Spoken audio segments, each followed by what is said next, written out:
Bom dia. Nos últimos tempos, entre os assuntos mais anunciados nos noticiários do país estão escândalos políticos envolvendo superfaturamentos, desvio de dinheiro público e também de descumprimento de contratos com os governos. Pois é, infelizmente em Mato Grosso a situação não é um pouco diferente. Prova disso são os dados auditados e divulgados pelo atual governo do estado, referentes à gestão do ex-governador Silval Barbosa, do PMDB.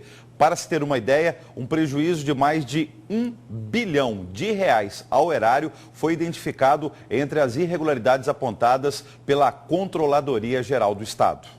5 bilhões em contratos auditados e irregularidades em pelo menos R$1 bilhão pagos irregularmente e que o Estado tenta reaver. Entre os problemas apurados pelo governo estão os chamados aditivos, superfaturamentos e descumprimento de cláusulas, exigências contratuais. O relatório já foi encaminhado à Procuradoria-Geral do Estado e órgãos fiscalizadores. O papel da Procuradoria envolve ações de responsabilização e de reparação de danos, né?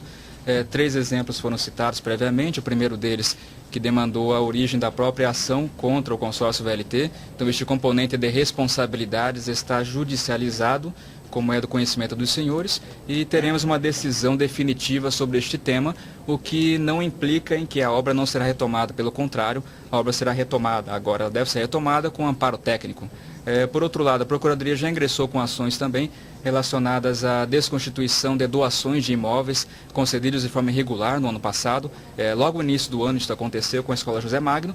E o terceiro ponto, que isso vai ser colocado ao alcance da Procuradoria com mais frequência, inclusive, pagamentos realizados de modo irregular, de precatórios, em acordos que eram desconhecidos pela própria Procuradoria-Geral do Estado. Ainda na entrevista coletiva, a Controladoria disse que o Estado está gastando 59% a menos com a máquina.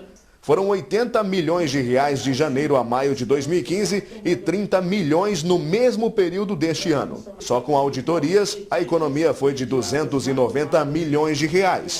Mas tem um detalhe.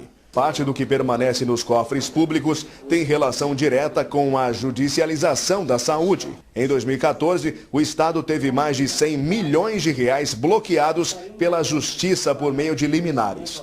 Neste ano, pacientes estão encontrando dificuldades para obter o aval dos magistrados. Com isso, recursos que seriam destinados a custear tratamentos de saúde permanecem nos cofres do governo do estado. As auditorias nessas contas médicas estão no bojo desses 290 milhões que demonstram que determinados procedimentos médicos, quando judicializados e bloqueados nas contas e o procedimento executado, o custo unitário dos insumos aplicados, dos honorários gastos naquelas liminares não coadunavam com o mercado. Isso faz parte do bojo desses relatórios dos primeiros 6 meses.